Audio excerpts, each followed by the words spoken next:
Meet the Cerberus of columnists, the Janus of journalism, and the ultimate political portmanteau of opinion. It's alive! It's alive! It's alive! Finkelvitch, with Daniel Finkelstein and David Aaronovitch on Times Radio. I know that's been the same throughout, but every time I hear it, it sounds more ludicrous. It does. And in fact, funny enough, each week I laugh at it, even though I've heard it so many times already. Well, welcome both, all the same. Thanks very much for your time here. Danny Finkelstein and David Aaronovitch. Lots to discuss this morning. Before we get to everything else, shall we start with, which has been rumbling for a while, but the situation facing the Chancellor. And in the papers this morning, and there was a bit of this around yesterday as well, growing calls for, well, first of all, for him to publish his tax forms and those of his wife as well, by way of nipping this in the bud, and also questions about what he might be doing and his future. Danny, what do you think? Is this a kind of dangerous time for the Chancellor? Is it something where he should be thinking, or maybe I should just jack it all in?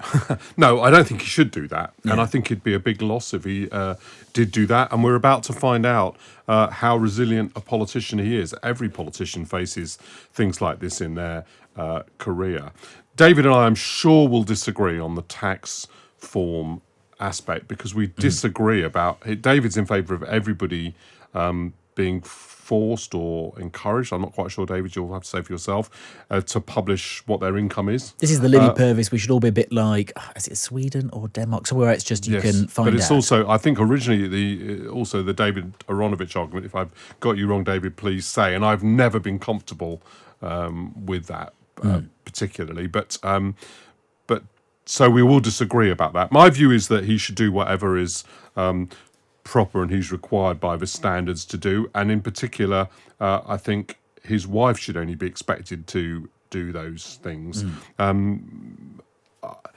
So my view is that he has to remain robust, and that the most important thing is the economy itself.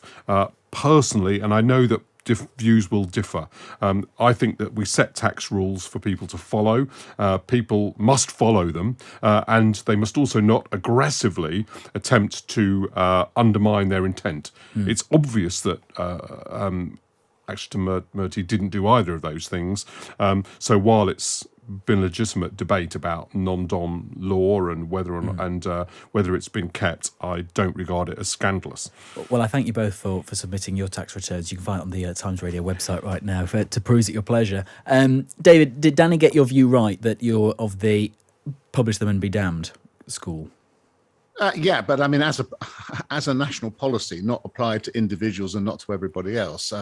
Norway and Sweden both have this policy. Yes. The argument against it is the first one, where it's none of your business. Well, actually, unfortunately, what tax you pay is everybody's business. So I don't believe that argument holds at all. And the second argument was, well, you'll be so beset by horrible, envious people, the people who earn a lot will be the subject of envious attack. Well, that hasn't been the case in Norway or Sweden where they do it. So you'd have to have a kind of rather dim view of the British to think that that was going to be true. The only good argument that I've ever heard about this is that people who don't earn a lot will feel shamed by the fact that they don't, being known to everybody else. But then, as we know, nobody will be interested in that. So I think that's a pretty kind of, I suppose family might be and so on, but that's the kind of strongest argument. So let's get that one out of the way. Anyway, it's not going to happen because there are too many vested interests that make absolutely sure it wouldn't. And the English person's home is his castle and his tax return is his private affair, I think will prevail for the time being, whatever I think. It's a bit like inheritance tax. You know, loads of people support lower inheritance tax, despite the fact that the vast majority of people will never be rich enough to have to pay it in a significant way. Well, that's, you know, that just goes to show the thing that I think which is interesting here, which is the very complex attitude that British politicians and the British public actually have with lots of money. I mean, and this is really part of the problem here.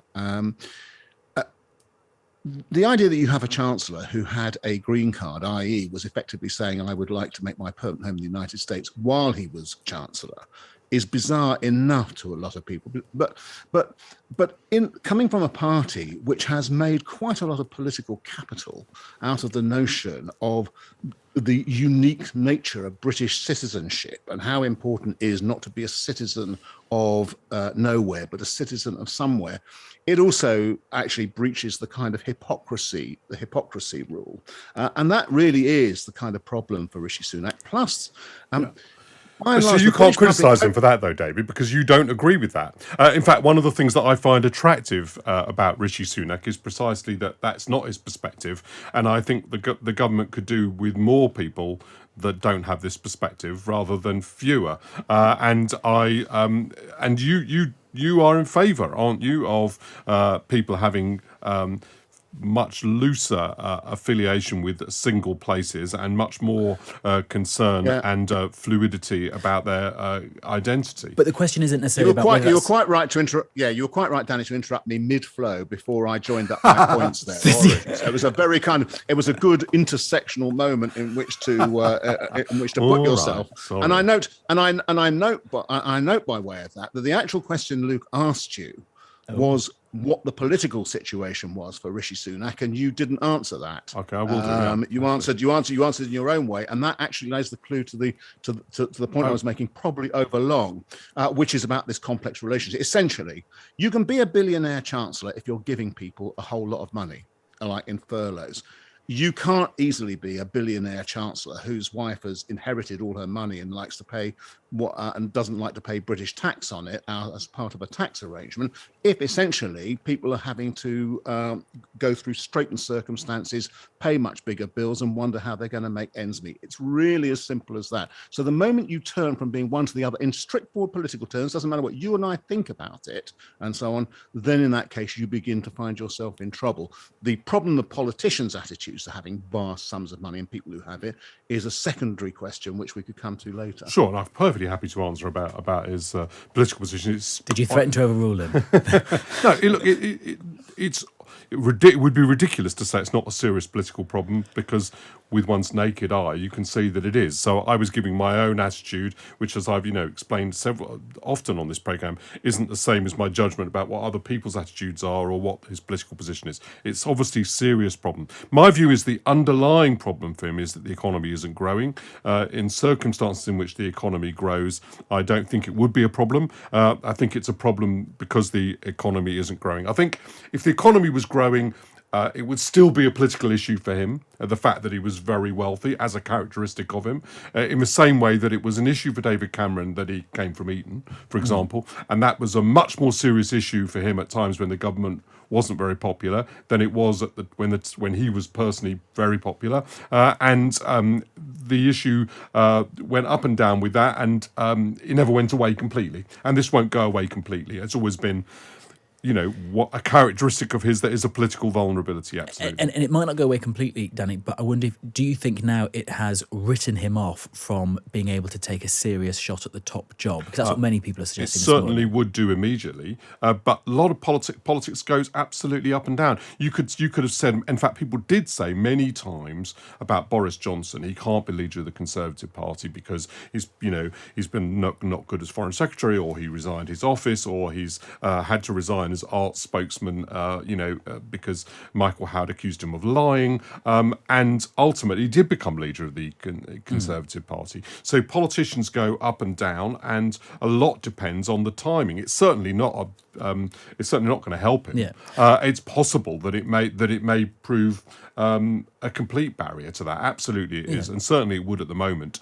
But we haven't got a leadership election at the moment. So the answer to that question is it's definitely not an asset, but who knows? Yeah, but arguably, and just a final point on this, David, is aside from the lots of money, aside from the tax things, the issue of the green card weirdly seems to have cut through, again because of that citizen of nowhere point, but also because the green card he had suggested that he sees his future in the US, living there at some point. And there are many reports of his recent visits to California and meeting potentially with executives from Meta and the like. And in the mind of the British voter, is that more damning, the kind of person who actually we think doesn't want to stay here for long, and as one person sees it as just another playground? So again, here comes the distinction. The mind of the British public, it clearly is problematic, because what you're sort of saying is, I'll bail out when it suits me. to a lot of people. To me, I don't really mind that much. I can see that that would be a perfectly reasonable thing to do. It's an arrangement essentially that the Americans make necessary for a lot of people. I'm slightly surprised that he wasn't advised to rescind that and to withdraw from the green card when he became a serious politician, because it was a fairly obvious area of vulnerability, and also because other citizens are advised to do that. You know, they're advised by embassies to do that. So how he wasn't advised, I don't know. And this comes back to my other question. Essentially, when people say there are two rules, one for them and one for us, they're not wrong when they come to very wealthy people. It really is true. There are two rules. They can get to do things, golden visas and stuff like that, the supremely wealthy. And I don't think they live on the same planet as the rest of us. I mean, Danny and I are not at all poverty stricken. We are pretty well off by British standards, etc. But we're talking about people who could buy and sell us and everything we have in half an afternoon and not notice. Yeah. And there is a problem there. Yeah, there is if you are only looking at the outcome, but you've got to look at the process. The reason why we have a small number of people who have very, very large quantities of money is because we organise the trading system to provide decentralized information effectively, rather than organizing it all centrally and distributing money to everybody on some kind of rational scheme. And the gains to that for everybody are far greater than the losses are of having a few extremely rich people. So yes, David is completely correct. In our economic system, a few people become excessively wealthy, but the changes to the economic system required to prevent that from happening, I think, would make everybody poorer.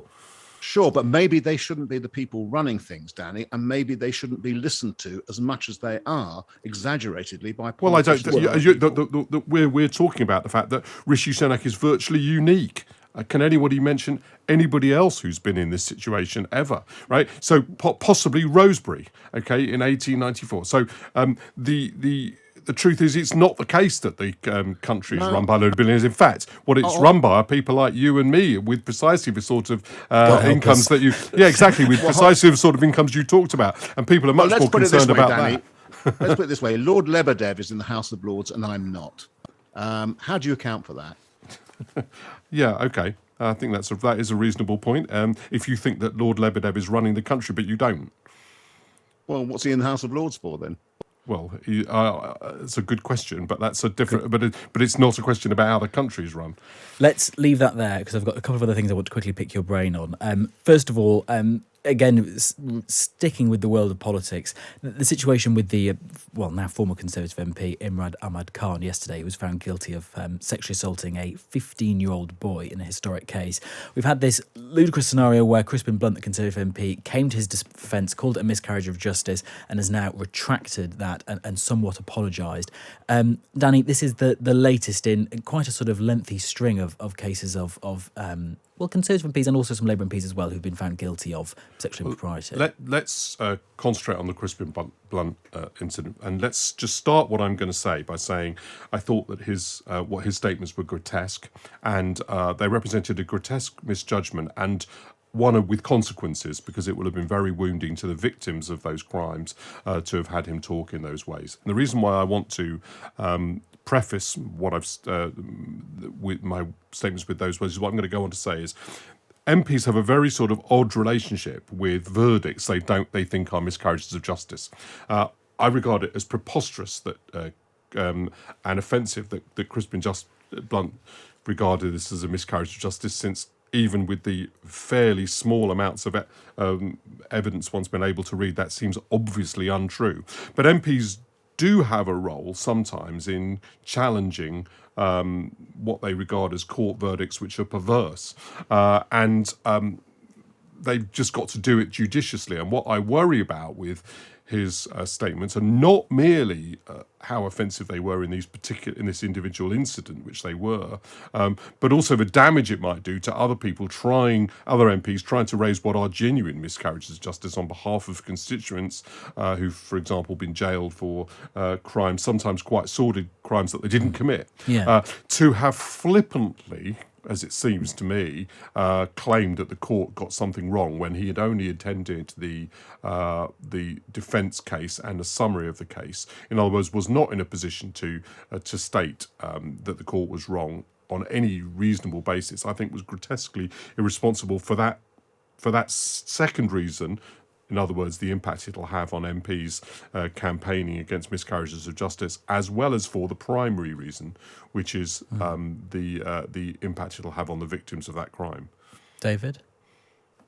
I don't disagree with any of that about Crispin Blunt, who apparently wasn't even in court for the prosecution evidence and so on, and yet dissed a case where he hadn't actually heard what the evidence was, which makes you think that he had conversations probably with Ahmed himself leading up to this, which convinced him that Ahmed somehow was not guilty and that it would be a bad setback, particularly to gay people in the Muslim community, if he were to be found guilty, and he's busked it out on this basis and run his mouth rather than thinking about what the consequences of what he said would be and whether they would help his cause. I have to say, Crispin Blunt is not one of my favourite MPs at any kind of level. I mean, on a whole variety of issues. But the thing I was struck by was we're only a few months since the MP for Dover, I think, compromised herself badly in the support she gave to her husband, who was found guilty of rape. He was the former MP for Dover, who was, and I think, Danny, you remember the Elphick case? Yeah, of course. Elphick case. And that was very bizarre as well. It was almost like saying, but I know this person. Yes. Well, listen, David. And consequently, they can't be guilty. Yes. Listen, not only do I remember the Elphick case, when I'd often be in Portcullis House, which is part of the House of Commons, and Charlie Elphick, who would see me, and he'd come often and sit down at my desk, often unbidden at my table where I was working or meeting somebody, and start to tell me how not guilty he was. In those circumstances, I mean, he obviously, he lied to me repeatedly. Now, I knew enough not to be committal to him. But it was, I'm sure that what's happened in this case is very similar to that. It's quite a seductive thing. Someone sits opposite you, looks at you and sort of says, I can't understand why this is all going on. They didn't tell me X or Y, which, by the way, they had told him. Yeah. I can't understand what this case is about, which he absolutely knew what it was about. All sorts of things which transpired to be total lies, told you by someone you've met. I only knew him in a professional setting, to be honest. He wasn't a friend in any way. But I'd met him a couple of times before he started doing that. How was I to know what? And I'm sure that's, and I'm sure what Crispin Blunt has done is sort of assume that constitutes evidence, and that he can make a judgment on that basis, which I just think is incredibly foolish. And I speak from personal experience because I realised myself, as this was being done to me, that I shouldn't do that. Now turning to the war that of course continues as well in Ukraine. Max Hastings, you'll have heard discussion of this already on Times Radio, has written fascinating comment piece in the paper today. And David, I just want to read you a bit and get your view on his suggestion of what should happen next. He says, I remain unhappily convinced that the war will end, or at least could be paused, through some sordid bargain that does not punish Russia as it deserves, because this cannot be achieved without committing our own forces and risking nuclear war. Is that something that you would agree with? I don't know whether I agree with it or not, but it's certainly within the kind of mix. The thing that Max Hastings was writing, which I think we really should take big cognizance of, essentially he was saying we have no idea just how big a thing this is for us. And it's not just us. The French show that they have very little idea how big a thing it is for them as well. I think in the presidential election first round on Sunday, there's a question about whether the Germans understand it. So they may understand it better than most. The Poles certainly do understand it. We are at war. We're not at shooting war with the Russians ourselves, but we are at war with Russia because it has invaded a sovereign European nation, and we cannot afford to let it win. And the questions of the terms upon which the war is concluded depends on how that war is prosecuted and what the Ukrainian government agrees to do and what we think we can tolerate. So I'm not at all sure I do agree with him, but I'm not at all sure that I don't agree with him about the outcome. But the one thing I'm absolutely certain about is we think it's business as usual here and in these other countries. We think we're not going to pay a price for the amount of support we're going to have to give to Ukraine, reconstructing it in terms of prices that we will pay ourselves, in terms of energy, in terms of the importance of this. I just don't think we've got it. It's a bit like the early days of the pandemic, pandemic, when we think, oh well, it's probably in China, we'll probably make some things ready, and maybe we're going to have to do, we're going to have to take some measures ourselves. It really feels like that to me, and it's going to be much bigger than that. Either that, or we're all going to say, oh, well, we've done our bit for Ukraine. We can't do any more. If the Russians do win, we'll just, and our children will just have to live with the consequences for the next 200 years. And Danny, do you agree with that? And also, do you think it's not just, as David was saying, that it's our own government and governments around Europe, but us as well, watching this and listening to this on our radio screens? Unsurprisingly, this is the thing that David and I agree about the most. So I completely agreed with that. With Max Hastings, well, pause is one thing. There's a big difference between pause and conclude the war on the basis that he's suggesting. So I'd agree with him about pause. It may be necessary to do that. It won't be over, though.